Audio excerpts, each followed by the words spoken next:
Jika kalian membeli sebuah handphone baru, apa yang kalian lakukan? Mungkin yang pertama, kalian akan mengecek apakah handphonenya dalam kondisi yang normal, bodinya oke, apakah aksesorisnya cukup lengkap, ada earphone, charger, dan lain-lain, micro SD, SIM card kalian ke dalam handphone, dan menyalakan handphone tersebut. Dan tidak lupa juga kalian pasti membeli sebuah case untuk keamanan, dan voila, handphone berhasil digunakan. Apakah ini udah cukup? Apakah ini sudah bisa dipakai dengan normal? Gak. Sangat tidak. Dan kembali lagi di Koci Tech, di sini aku akan menjelaskan 5 hal yang harus dilakukan saat membeli Android baru. Yang pertama, kita harus menyeting Google Account. Apa itu Google Account? Google Account adalah sebuah akun Google yang harus terintegrasi terhadap suatu handphone Android manapun. Karena Android itu buatan Google, maka semua pengguna Android harus menggunakan Google Account. Untuk memasukkan Google Account, pilih di bagian Setting, lalu Accounts, lalu pilih Add Account, dan pilih Google. Nah, pada settingan ini, jika kalian belum punya Google Account, maka kalian bisa create a new account. Oh ya, sebagai informasi saja, Google Account tidak mengharuskan kalian membuat email Google. Kalian bisa menggunakan email lain seperti Yahoo, Outlook. Untuk tutorialnya mungkin di next video aja. Lalu, kalian harus login ke Google Account tersebut. Nah, jika kalian sudah berhasil, maka di bagian account sekarang sudah muncul Google. Nah, apa gunanya account Google ini? Account Google ini sangat berguna untuk backup data, mengakses Google Play Store, dan mengakses berbagai macam fitur yang menggunakan Google. Yang kedua, update software. Cara melakukan update software, caranya cukup mudah. Pergi ke bagian settings, lalu ke bagian about phone yang ada di bawah, lalu klik sistem update. Ingat, tampilan ini adalah tampilan handphone Infinix. Jika kalian menggunakan handphone lain, dicari-cari aja. Kurang lebih sama. Lalu klik sistem update. Dan pastikan ini adalah versi yang paling terakhir. Is the latest version. Jika kalian sudah muncul tulisan seperti ini, maka aman. Ingat, handphone baru normalnya tidak akan seperti ini. Bahkan Samsung pun pasti akan melakukan update. Yang ketiga, hapus bloatware. Apa itu bloatware? Bloatware adalah beberapa aplikasi bawaan yang sudah ada di handphone ini sejak pertama kali diinstal. Nah, bloatware ini ada banyak. Setiap vendor handphone memiliki bloatware yang berbeda-beda. Terkadang ada yang berguna, tidak boleh dihapus, dan terkadang ada yang tidak berguna. Nah, kalau yang tidak berguna ini, resikonya apa jika masih ada di handphone kita? Yang pertama, memori kita akan terkuras. Karena setiap bloatware ini pasti membutuhkan memori kapasitas di setiap handphone.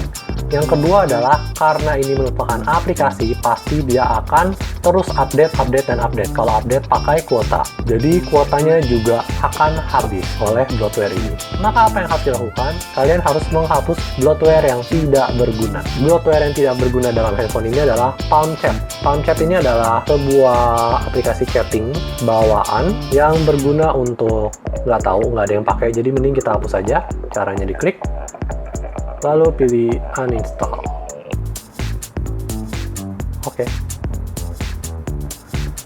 Oke, ada beberapa bloatware yang benar-benar tidak bisa dihapus.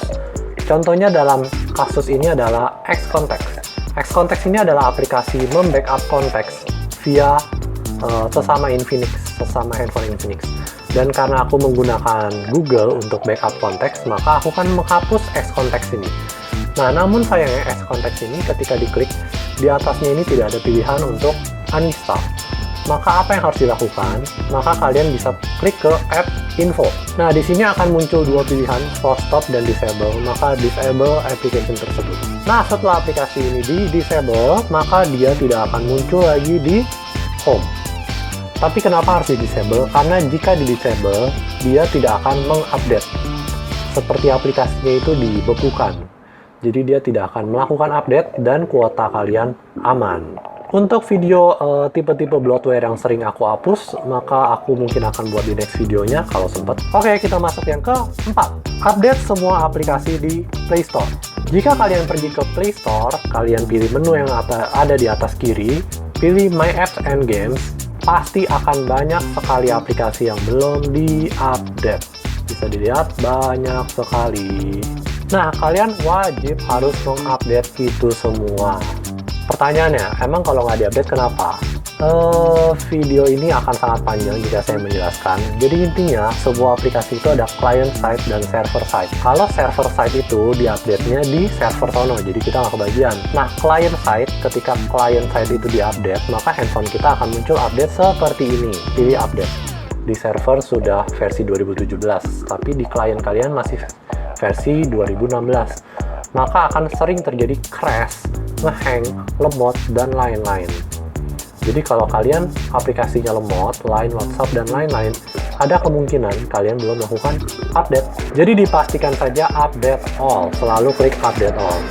Kalau misalnya di antara aplikasi-aplikasi ini ada yang tidak terpakai, gimana cara menghilangkannya? Pertama, kalian lihat dulu namanya apa. Touch Poll Emoji Keyboard. Maka kalian pergi ke setting, kalian ke application, apps, lalu kalian cari, kalian pilih ke bagian off, lalu kalian cari nama aplikasi tadi. Nah, ketemu kan? Touch Poll. Maka kalian klik ini, lalu pilih disable. Nah, maka touch poll tersebut akan hilang. Jadi gimana? Apakah menurut kalian video ini berguna? Tolong jawab di atas kanan ya, tinggal diklik terus pilih berguna atau enggak. Dan yang terakhir, ini penting-penting nggak penting sih, tapi menurut aku lumayan penting, yaitu setting keyboard. Caranya adalah pergi ke bagian setting, lalu kalian cari yang namanya language and input, lalu kalian pilih current keyboardnya Android keyboard, pilih Android keyboard yang di bawahnya. Nah, pastikan language di sini, ini pakailah QWERTY. Kita lihat ya, QWERTY. Lalu yang English ini dimatikan. Tujuannya apa sih? Biar kita tuh kalau ketik nggak muncul-muncul suggestion Inggris. Terus yang kedua, text correction. Nah, ini kalau saya sih, kalau aku dimatiin. Ya, kenapa sih block offensive word? Bisa aja tuh kita mau ngetik sesuatu yang menurut mereka tuh ofensif, jadi di block. Terus show correction suggestion juga dimatiin. Auto correction juga off. Personalized suggestion di off. Suggest contact names di off. Nah, maka setelah selesai di setting, maka keyboardnya akan bersih seperti ini. Lihat, ketika kita ketik apapun tuh nggak muncul suggestion apa-apa. Kita bisa nulis misalnya saya, nah ini nggak ada apa-apa ya, mau kan. Dan oke, itu sekian tips dan trik dari aku, 5 hal yang harus dilakukan saat beli Android. Dan kalau kalian suka video ini, jangan lupa like-nya, jangan lupa subscribe di Dan yang terakhir, aku juga ada bikin video lainnya, yaitu tentang hal-hal yang bisa dilakukan Android tanpa menginstal aplikasi apapun. Untuk videonya juga bisa lihat di sini. Oke, itu aja sekian dari aku. Coach Tech undur diri. See ya!